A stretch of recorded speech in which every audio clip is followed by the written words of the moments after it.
Welcome back to Edupedia World. In the last lecture we studied about latent heat and specific latent heat, and the lecture before that we studied about phases and phase changes. With the knowledge of previous two lectures, today we will see numericals on phase change. We will tackle different kind of numericals to see how the theory that we learned in the previous two lectures can be used. So let us solve some numericals. The first numerical which we are going to see today says that we have 5 gram of ice which is at minus 10 degrees Celsius, and we are converting that 5 gram of ice to 5 gram of water at 50 degrees Celsius, and we are supposed to find the total amount of heat required to do so. So let us first imagine what is happening here. What is happening is that the ice is, let's say this is the heat axis and this is temperature. This is temperature, this is the heat supplied. So initially it is somewhere here at minus 10 degrees Celsius. It is ice now, and we are supplying heat and the temperature is rising. Till when will the temperature rise? The temperature will rise till 0 degrees Celsius. What is special about 0 degrees Celsius? 0 degrees Celsius is the melting point of ice. So at the melting point of ice, the temperature will stop to increase and the heat which is supplied will all go to change the phase. So the temperature is remaining constant at 0 degrees Celsius, and the heat now being supplied is changing the phase from ice to water. Suppose when we have supplied this much amount of heat, then the whole ice is now converted to water. What will happen now? Now the temperature will start to rise again and the water will start increasing in temperature with supply of heat. So again something like this will happen, and ultimately we need to go to this 50 degrees Celsius. Okay, so the first thing to understand in this question is that the question has 3 subparts of calculation. The first subpart is bringing ice from minus 10 degrees Celsius to ice at 0 degrees Celsius.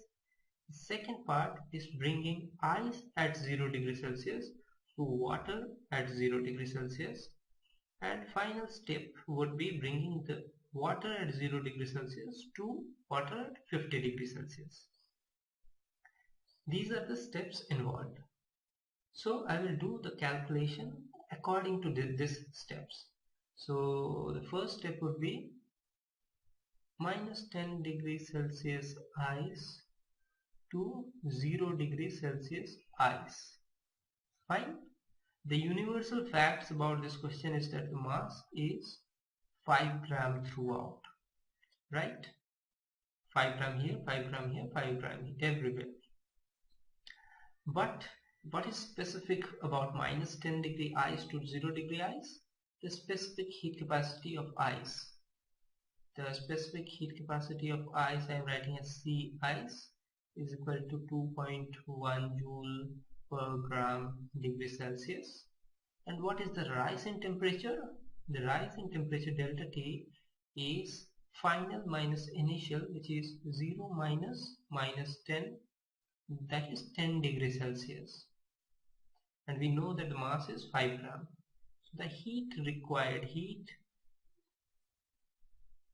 required for this stage, only this stage, will be equal to M times C ice times delta T, that would be 5 times 2.1 times 10. 2.1 times 10 is 21, 105 joule. So 105 joule of heat is required to convert 10 gram of ice to, rather 5 gram of ice at minus 10 degrees Celsius to 5 gram of ice at 0 degrees Celsius. Next step is 0 degrees Celsius ice to 0 degrees Celsius water. Fine. For this we will use the specific latent heat of ice or water, rather the specific latent heat of melting. The specific latent heat of melting is 336. Let me write it as L melt is equal to 336 joule per gram. We have mass is equal to 5 gram. So the heat required for this conversion would be L times M. Q is equal to specific latent heat times mass. That would be 336 times 5. 336 times 5 is 1680. 1680 joule. So after this step we have everything converted to water but at 0 degrees Celsius.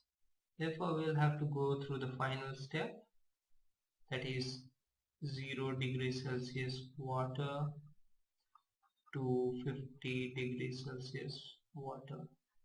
And for this we will use the specific heat capacity of water, sea water, which is 4.2 joule per gram degree Celsius. We know that the mass is 5 and the change in temperature is 0 to 50. So 50 minus 0 is equal to 50 degrees Celsius. Heat required would be mass mc water, I am writing Cw, times delta T, and that would be mass is 5 times Cw is 4.2 times 50, 21 times 50, 5 into 4.2 multiplied by 50, that is 1050 joule.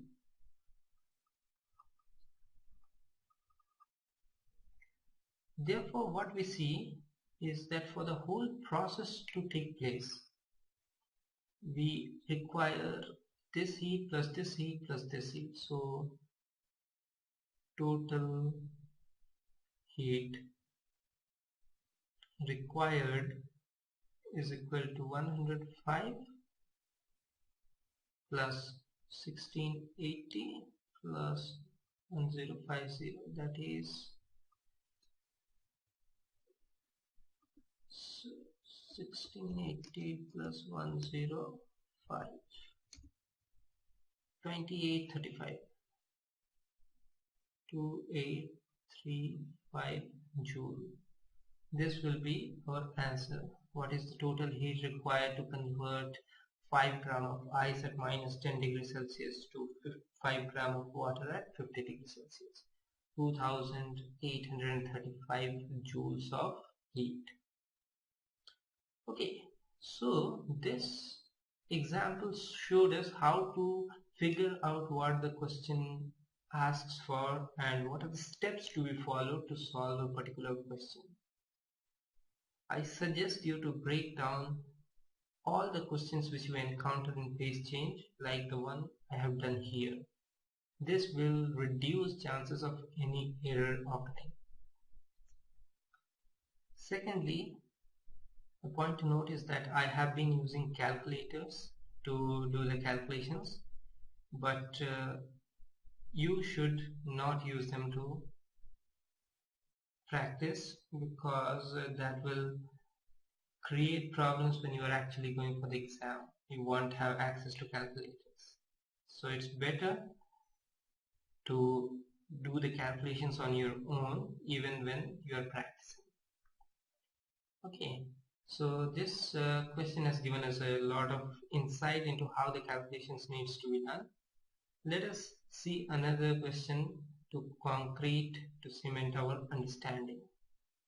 This question, the second question which we are going to solve today, says that we have 100 gram of ice at 0 degrees Celsius, and this is mixed with 10 gram of water at 10 degrees Celsius. The first part of the question says that find final temperature. We need to calculate what is the final temperature the mixture is going to reach. What is the equilibrium final temperature? The second part, the trickier part, says that if the final temperature is 0 degrees Celsius, if our calculation from first part gives a 0 degrees Celsius final temperature, then we need to find the amount of ice and water in the resultant mixture. Fine. So the first task we need to do is find the final temperature. How do we do that? Let us see first how much heat is required to melt the ice completely. Okay. A point of note, this is the specific heat capacity of water and this is the latent heat of fusion of ice. So the first thing that we are going to do, the first step is, let's find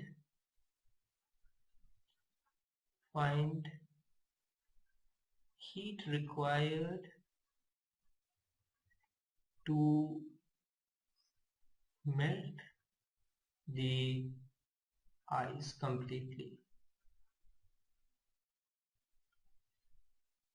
To do this, what we have information? We have the information that we have a mass of 100 grams of ice,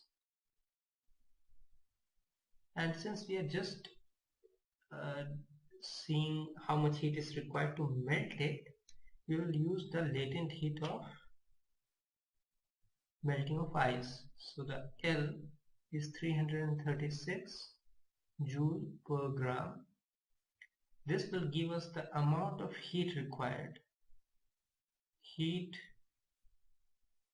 required to melt the ice completely will be M times L, which is 100 times 336. That gives us 33600 joule. So let us understand what this means. This means that if we provide the ice with 33,600 joules of heat, only then will the whole 100 gram of ice melt. Okay, so we need this much amount of heat to bring the ice at 0 degrees Celsius to water at 0 degrees Celsius completely. Now where will this heat come from? The heat, only source of heat is the water at 10 degrees Celsius. Okay, so the 10 grams of water which is at 10 degrees Celsius can come till 0 degrees Celsius, and that will release some heat. That heat can be used to melt our ice. So let us see what is the maximum amount of heat the water can supply. Maximum heat the water can supply. What do I mean by maximum heat? When I need to calculate the maximum heat, I will assume that the final temperature the water reaches is 0 degrees Celsius, right? So I have a mass of 10 grams of water. I have a specific heat capacity of water as 4.2 joule per gram degree Celsius, and I assume that the final temperature, since we are trying to find the maximum heat it can supply, I'll assume that the final temperature the water reaches is 0 degrees Celsius and the initial temperature was 10 degrees Celsius. So what is the temperature loss? The temperature loss is 10 minus 0, which is 10 degrees Celsius. So max heat supplied under this scenario will be mc delta T, which is 10 times 4.2 times 10, 100, which is 420 joule. What do we see here? What we see here is that we will be able to provide a maximum of 420 joules of heat when the whole water goes from 10 degrees Celsius to 0 degrees Celsius. But we require 33600 joules of heat to melt the ice completely. So there is a huge mismatch. We do not have sufficient amount of heat to melt the complete ice. Therefore, a certain amount of ice will be melted. Okay, a certain amount of ice will be melted. How much amount of ice? The amount of ice which requires 420 joules to melt. Only that much amount of ice will be melted. The rest of the ice will remain as ice. And the water will reach 0 degrees Celsius. The ice is also at 0 degrees Celsius. Therefore, what we can clearly say from this is that the final temperature is equal to 0 degrees Celsius. Why? Because the water has reached 0 degrees Celsius, still it would not provide sufficient amount of heat to melt the whole ice.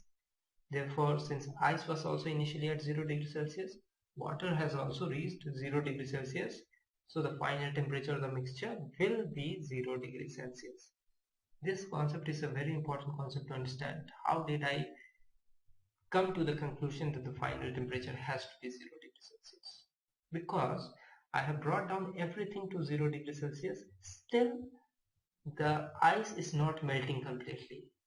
And since the ice has not melted completely, it will remain at the melting point, that is 0 degrees Celsius. I hope this clears it a little. The second part,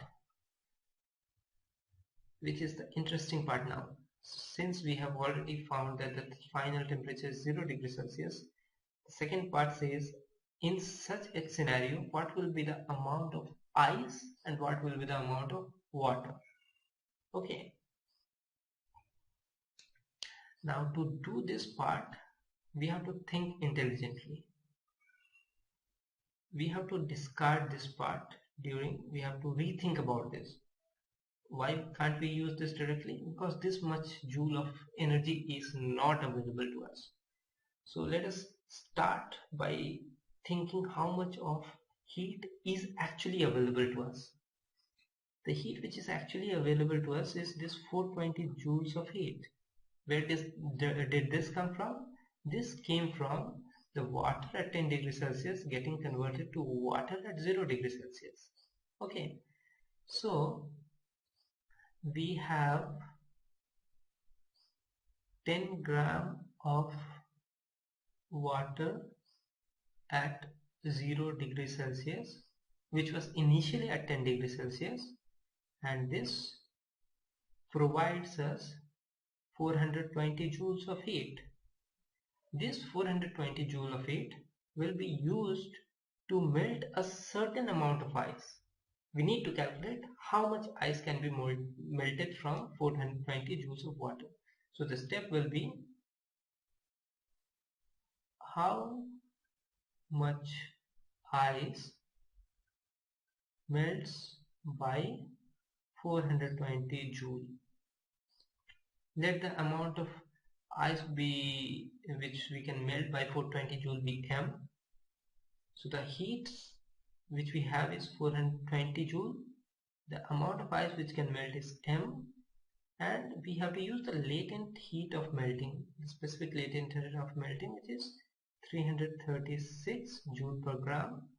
This will give us m is equal to 420 upon 336, which is 420 upon 336, 1.25 is equal to 1.25 gram. So this much mass of ice melts. It melts to what? It melts to water. Therefore, final mass of water will be this water, which has come down from 10 degrees Celsius to 0 degrees Celsius, that is 10 gram, and this water which has been obtained by melting of the ice, that is 1.25. That gives us 11.25 grams of water. And how much ice do we have left? Final mass of ice, we initially had 100 grams, and we have been able to melt 1.25 gram to water. So what we are left with is 100 minus 1.25, which is 98.75 grams of ice. So we see that ultimately we have a mixture of ice and water at 0 degrees Celsius with 11.25 grams of water and 98.75 grams of ice.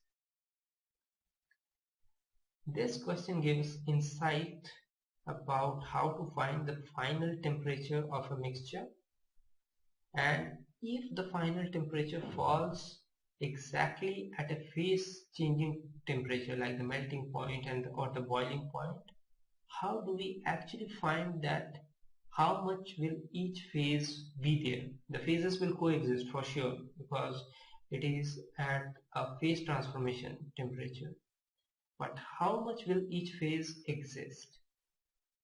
This question helps us figure out how to do such calculations.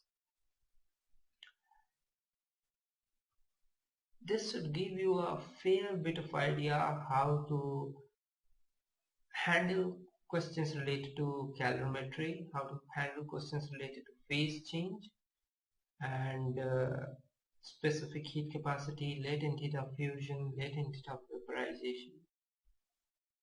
A very important thing about this chapter is to practice a lot of numericals to see different scenarios that can occur. Like this was a completely new scenario.